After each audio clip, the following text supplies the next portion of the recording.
শোনো মাতবার, আমি বিয়া করছি 3 দিন হইছে, এর মধ্যে আমার বাপে আমার শাশুড়িরে কেমন কইরা করে।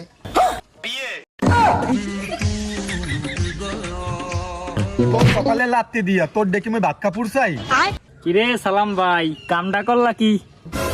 এত লজ্জা দিস না দি, হে ওমরে চাইছে মুইও হেরে চাইছি। এটাও কি সম্ভব? আমার বাপে যদি আমার শাশুড়িরে বিয়া করে তাহলে আমার বউ আমার বাপের মাই হয়ে গেল না?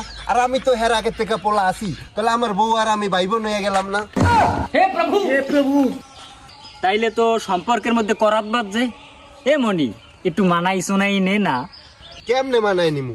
আমার শ্বশুর বাড়ি আমার বউর শ্বশুর বাড়ি একই জায়গায়। শুধু কি তাই, আমার বাপের শ্বশুর বাড়ি আমার শ্বশুর বাড়ি তাও এক জায়গায়।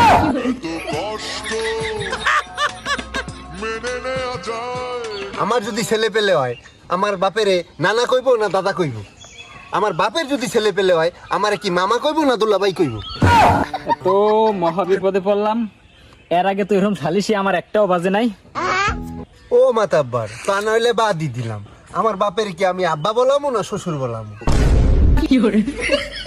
এ আমি কি কঠিন প্রশ্নের সম্মুখীন হলাম রে।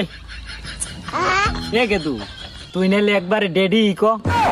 আমি না হয় ডেডি কইলাম, আমার বউ আমার আব্বারে কি শ্বশুর কইবে না আব্বা কইবে? আর যে কুলাইতে পারলাম না।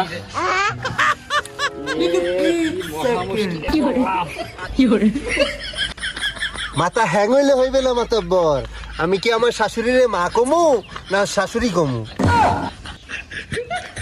এবার তুই একটা কাম কর, একবার তুই মাম্মি ডার্লিং ক।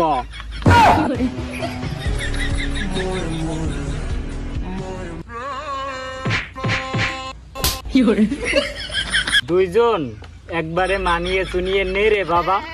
আমারও তো সংসার আছে, আমার বাড়ি যাইতে হইবে বাবা। তুমি নইলে বাড়ি গেলে, আমি বাসায় গেলেই মনে হইতেছে আমি বাড়ি আইলাম না শ্বশুর বাড়ি আইলাম।